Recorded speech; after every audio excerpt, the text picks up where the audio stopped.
अस्सलाम वालेकुम। कल हमने 4 क्वेश्चंस किए थे अपनी एक्सरसाइज 3 के। आज हम फिफ्थ से स्टार्ट करेंगे। सो क्वेश्चन नंबर 5 है हमारे पास। The members of the club are 12 boys and 8 girls. We have 12 boys and 8 girls. In how many ways can a committee of 3 boys and 2 girls can be formed. अब हमें committee बनानी है एक, जिसमें हमें 3 बॉयज यूज कर सकते हैं एंड 2 गर्ल्स यूज कर सकते हैं। ठीक है, ओके।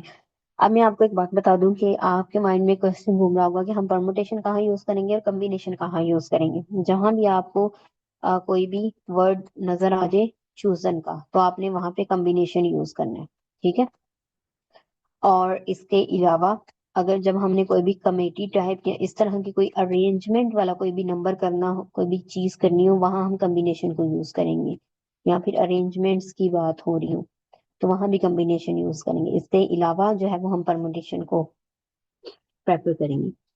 सो अब यहाँ पे हमें कमेटी बनानी है जिसमें 12 बॉयज हैं टोटल, उसमें से 3 चूज करने हैं। सो 12 में से हमें चूज करने हैं 3। सिमिलरली 8 टोटल गर्ल्स हैं और 8 में से चूज करनी है हमें 2। सो कमेटी बनाने के लिए हमने पॉसिबिलिटीज बतानी है कि कितने वेज में हम इसको चूज कर सकते हैं। सो यही इसका रिक्वायर्ड आंसर है कि 12 में से आप 3 चूज कर लें, 8 में से 2 चूज कर लें। उसका जो भी आंसर आएगा, इसका आंसर आता है 61, 60। सो इतनी नंबर ऑफ वेज हैं कि आप 12 में से कोई भी 3 और 8 में से कोई भी 2 गर्ल्स जो है वो चूज कर सकते हैं। ठीक है, ओके। सेम इसी पैटर्न के ऊपर हमारा नेक्स्ट क्वेश्चन है। जिसको ये नहीं समझ आया उसका नेक्स्ट समझ आ गया तो ये भी समझ आ जाए। क्वेश्चन नंबर 6 की तरफ चलें। इन how many committees of 5 members can be chosen from a group of 8 person. Total हमारे पास 8 पर्सन हैं, जिसमें से हमने 5 पर्सन चूज करने हैं। अब चूजन का वर्ड आ गया, डेट मीन्स आपने कम्बिनेशन यूज करना है। when each committee must include 2 particular persons। अब 2 particular persons उसके पास ऑलरेडी हैं। For example 1 2 3 4 5। अब 5 मेंबर्स की मैंने कमेटी बनानी है। इसमें से वो कह रहा है कोई ए बी, किसी मेंबर का नाम ए है, किसी मेंबर का नाम बी है। कोई जो ए बी मेंबर है ना वो लाजमी आएंगे। 2 पर्टिकुलर पर्सन हैं A and B. So A and B तो लाजमी आएंगे हमारी कमेटी में। बाकी 3 मेंबर जो वो कह रहा है कोई भी चूज कर लो। डेट मीन्स के 2 इसमें से कम हो गए, 2 तो ऑलरेडी चूज कर लिए तो 6 रह गए। अब 6 में से हमने कितने मेंबर चूज करने हैं? 3 चूज करने हैं ना, 2 तो चूज हो गए। सो 6 में से 3 मेंबर्स अब हम चूज कर सकते हैं। 2 तो उसने कह दिया कि पर्टिकुलर पर्सन लाजमी आएंगे। दैट मीन्स कि जो इसका आंसर होगा 6C3 आएगा। 2 तो ऑलरेडी निकल गए ना, तो आप उसको ऐसे भी लिख सकते हैं, 2C2 भी लिख सकते हैं। इसका आंसर 1 नहीं आता, ये लिखे ना लिखे इससे कोई फर्क नहीं पड़ता। सो ये 8 कंप्लीट करने के लिए, क्योंकि ऊपर टोटल कंप्लीट होना चाहिए और नीचे भी टोटल कंप्लीट। टोटल 5 चूज करने थे, नीचे 5 ही सम बन रहा है। ऊपर टोटल 8 थे तो 6 + 2 8 बन रहा है। ये आप वैल्यू लगाना चाह रहे हैं तो लगा लें, नहीं तो आपकी मर्जी, इसका आंसर 1 नहीं आएगा। सो 6 हमारे पास टोटल पॉसिबिलिटीज हैं। 6 पर्सन में से आप 3 चूज कर सकते हैं। सो 63 इसका आंसर है, which is 20। Okay, next question number 7 की तरफ आ जाए। इन how many ways can a hockey team of 11 players be selected out of 15 players. So 15 in total है हमारे पास, और उसमें से जो हमने सिलेक्शन करनी है that are 11 players. How many ways, okay, पहले तो उसको ये वेज बताने हैं कि कितने वेज में 15 में से 11 प्लेयर्स चूज हो सकते हैं। सो जो टोटल नंबर ऑफ वेज बनते हैं हमारे पास, number of ways to select, chosen का वर्ड आ जाए या सिलेक्शन का वर्ड आ जाए, to select 11 players from the 15, 15C11, जो भी इसका आंसर आ रहा है डेट इज 1365। सो 15 में से अगर आपने 11 प्लेयर्स को चूज करना है तो उसका ये आंसर है। ठीक है, अब आगे एक और कंडीशन है, how many of them will include a particular player. अब एक प्लेयर को जो है वो लाजमी इंक्लूड करना चाह रहा है। सो जब उसने एक पर्टिकुलर प्लेयर को इंक्लूड कर लिया तो एक ऑप्शन हमारे पास खत्म हो गई, एक मेंबर खत्म हो गया ना, वो तो उसने चूज कर लिया, तो हमारे पास 14 रह गए। अब 14 में से कितने चूज करने हैं हमने?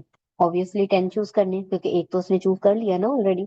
सो 14C10 का जो भी आंसर आएगा वो इसका आंसर है। या इसको 1C1 लिख लें साथ, उसका भी आंसर 1 ही आएगा। ठीक है, सो जब भी वो एक पर्टिकुलर पर्सन की बात करेगा ना कि पर्टिकुलर ये वाला बंदा पर्टिकुलरली लास्ट नहीं होगा, सो उसको आपने निकाल देना अपनी सिलेक्शन में से, उसको टोटल में से भी निकाल देना है और उसको अपनी सिलेक्शन में से भी निकाल देना। ठीक है। ओके, सेम इसी तरह का क्वेश्चन नंबर 9 है। 8 को हम बाद में कर लेते हैं, क्वेश्चन नंबर 9 पहले कर लेते हैं। तो क्वेश्चन नंबर 9 की तरफ चलते हैं। There are 8 men and 10 women of a club. Okay, club के अंदर 8 men एंड 10 women है। How many committee of 7 can be formed. Okay, ये टोटल है हमारे पास। हमने एक कमेटी बनानी है जिसमें हमारे पास 7 मेंबर्स हों। ठीक है। अब वो 7 मेंबर्स क्या है, वो विमेन भी हो सकते हैं, मेन भी हो सकते हैं, ये अभी हमें कुछ भी नहीं पता, राइट।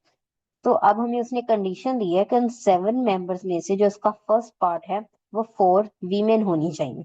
अब अगर 7 मेंबर्स में से 4 वीमेन हैं तो ऑब्वियसली जो रेस्ट ऑफ द 3 हैं that will be men, right. So हमारे पास क्या आंसर आएगा कि हम 8 में से मेन में से कितने चूज कर सकते हैं। चलो ये अभी हमें नहीं पता। हम वीमेन में से कितने चूज कर सकते हैं, वीमेन में से हम 4 चूज कर सकते हैं। ठीक है। और हमें टोटल कितने चूज करने हैं, 7। सो कितने रह गए, 3। सो ऑब्वियसली जो रेस्ट ऑफ द 3 है वो मेन में से चूज करेंगे हम। सो 8C3 के 8 मेन थे और उसमें से टोटल हमने 3 चूज कर लिए। सिमिलरली 10 हमारे पास वीमेन थी और उसमें से 4 चूज कर ली हमने। ठीक है। सो इसका आंसर आ गया 11,760। ये इसका रिक्वायर्ड आंसर है। सिमिलरली पार्ट 2 इसका देखते हैं। At most 4 women, at most 4 women, at most, at least, जब इस तरह के वर्ड्स आ जाएं तो ये बड़ा केयरफुल रहना है आपने इस तरह के वर्ड्स में। एट मोस्ट का मतलब है कि ज्यादा से ज्यादा 4 वीमेन हो सकती हैं। एट मोस्ट का मतलब है ना कि आखिरी हद 4 हो सकती है। तो 4 से कम भी तो हो सकती है ना, 0 भी हो सकती है, 1 एट मोस्ट। ज्यादा से ज्यादा 4 है, कम से कम हमें नहीं पता। 2 भी हो सकती हैं, 3 भी एंड 4। सो डेट मीन्स कि ये सारी विमेन के पॉसिबिलिटीज हो सकती हैं हमारे पास। ठीक है। अब इन सारी पॉसिबिलिटीज को हम लेंगे और सबको ऐड करना पड़ेगा हमें। अब यहाँ पे एक पॉसिबिलिटी नहीं है, एटमोस्ट कह दिया ना उसने। तो एटमोस्ट का मतलब ज्यादा से ज्यादा 4 है, लेकिन कम से कम कितनी हो सकती है, कम से कम 0 भी तो हो सकती है ना। सो इसको हम कैसे कर सकते हैं कि अगर 0 वीमेन हम चूज करते हैं, सो डेट विल बी 10C0 और 8C। अब मेंबर तो चूज करने हैं ना, तो वो सारे के सारे मैन आ जाएंगे। ठीक है। सारे के सारे मैन में से सिलेक्शन हो जाएगी। अगर 1 वीमेन है तो मैन कितने होंगे, 6। और अगर 2 वीमेन है मेरे पास तो मैन कितने होंगे, 5। 10C3 है अगर तो 8C4 प्लस 10C4 है अगर मेरे पास तो 8C3। इन सबको जब आप ऐड करेंगे तो आपका रिक्वायर्ड आंसर आ जाएगा। ठीक है। और लास्ट वाला क्वेश्चन भी सेम इसी तरह, एटलीस्ट 4 वीमेन। तो एटलीस्ट 4 वीमेन में आप क्या करेंगे कि कम से कम 4 वीमेन हो सकती हैं। सो इन सबको ऐड कर लेंगे तो आपका आंसर आ जाएगा। ओके, एटलीस्ट 4 वीमेन का मतलब है कि कम से कम 4 वीमेन। सो कम से कम 4 हैं तो ज्यादा से ज्यादा कितनी हो सकती हैं, 5, 6 एंड 7। That's it. 7 से ज्यादा नहीं हो सकती। क्यों नहीं हो सकती, 8 तो 8 8 भी तो हो सकती है ना। 8 नहीं हो सकती, क्यों? क्योंकि हमने मेंबर्स ही 7 चूज करने हैं। सो जितने मेंबर्स चूज करने हैं, अगर वो सारी की सारी वीमेन ले लोगे तो उसके बाद 8 कैसे चूज कर सकते हो, क्योंकि 8 मेंबर तो चूज ही नहीं करने हमने। सो इसको हम कैसे लिख सकते हैं, 10C4 एंड 8C कितने मैन रह गए, 3 मैन रह गए ना। तो 10C5 8C2, 10C6 8C1 रह गया मेरे पास। एंड लास्ट वाला 10C7 एंड 8C0। 0 मैन और सारी की सारी वुमेन। ओके, आई होप इसकी समझ आ गई है आप लोगों को। ओके, क्वेश्चन नंबर 8 की तरफ चलते हैं। सो क्वेश्चन नंबर 8 है 16C11 plus 16C10 which equals to 17C11। ये हमने प्रूव करना है कि लेफ्ट और राइट साइड इक्वल है। सो हम लेफ्ट हैंड साइड से स्टार्ट करते हैं।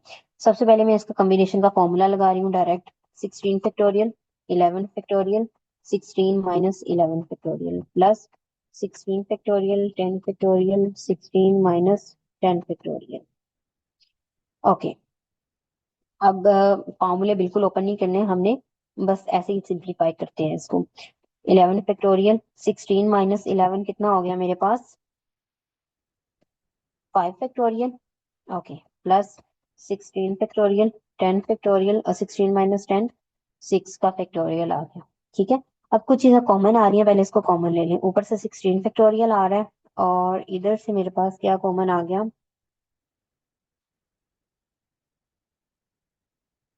ओके, ओके, इधर है 11 फैक्टोरियल और इधर है 10 फैक्टोरियल। ठीक है, आप 11 को ओपन कर सकते हैं ना, 11 इंटू 10, सो 10 फैक्टोरियल को मैं कॉमन ले रही हूँ।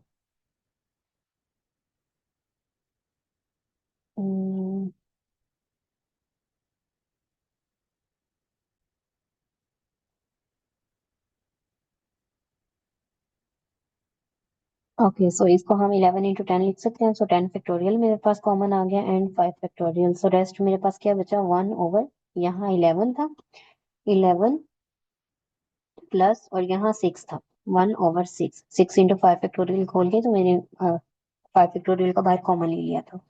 सो 16 factorial over 10 factorial into 5 factorial. इसका एलसीएम ले, इसको 11 इंटू 6 को ऐसे ही रहने दें, 11 इंटू 6 और ऊपर क्या आया मेरे पास 6 प्लस 11। एलसीएम का तरीका जो है वो हमने लास्ट एक्सरसाइजेज में सीख लिया हुआ है। 10 factorial into 5 factorial 17 over 11 into 6। Okay, इसको इकट्ठा कैसे लिख सकते हैं 11 17 into 16 factorial, so 11 into 10 factorial 6 into 5 factorial, right. So इसको total 17 factorial divide by 11 factorial and this is 6 factorial, 17 factorial over 11 factorial 17 minus 11 factorial लिख सकते हैं। सो ये कॉम्बिनेशन का फॉर्मूला बन गया 17C11 और यही हमने प्रूव करना था, which is equals to right hand side. So इस एक्सरसाइज का हमारे पास लास्ट क्वेश्चन रह गया है, क्वेश्चन नंबर 10। उसमें हमने प्रूव करना है N C R plus N C R minus one which equals to N plus one C R. इसकी भी लेफ्ट हैंड साइड को लेते हैं और कॉम्बिनेशन का फॉर्मूला अप्लाई करें, N minus are factorial plus N factorial R minus one factorial N minus R. Okay, इधर bracket लाजमी लगानी है आपने, माइनस वन और इसका फैक्टोरियल। ठीक है, ओके, एन फैक्टोरियल ओवर, यहाँ से आर फैक्टोरियल ओपन ही कर लें, आर माइनस वन फैक्टोरियल तक just, N minus are factorial, N minus are factorial को भी ओपन करते हैं,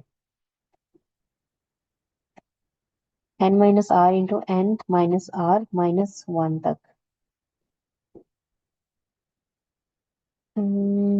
ओके, नहीं इसको ओपन करने की जरूरत नहीं है, इसको ऐसे ही रहने दें। ठीक है, plus N factorial over are minus one factorial into, ये माइनस अंदर मल्टीप्लाई करें, N minus are plus one का फैक्टोरियल हो गया। ठीक है, okay, N factorial over R into R minus one N minus are plus N factorial over are minus one factorial. Okay, इसका factorial open करें, N minus are plus one, अगली term हमेशा एक माइनस होता है, माइनस वन हुआ तो वो माइनस वन इस प्लस वन के साथ कैंसिल आउट हो गया। सो एन माइनस आर का फैक्टोरियल बचा। अब कुछ चीजें कॉमन आ रही है, उनको कॉमन ले लें, N factorial over are minus one का फैक्टोरियल कॉमन आ रहा है एंड एन माइनस आर का फैक्टोरियल कॉमन आ रहा है। सो रेस्ट क्या बचा मेरे पास, वन ओवर, यहाँ जस्ट आर बचा plus one over N minus are plus one.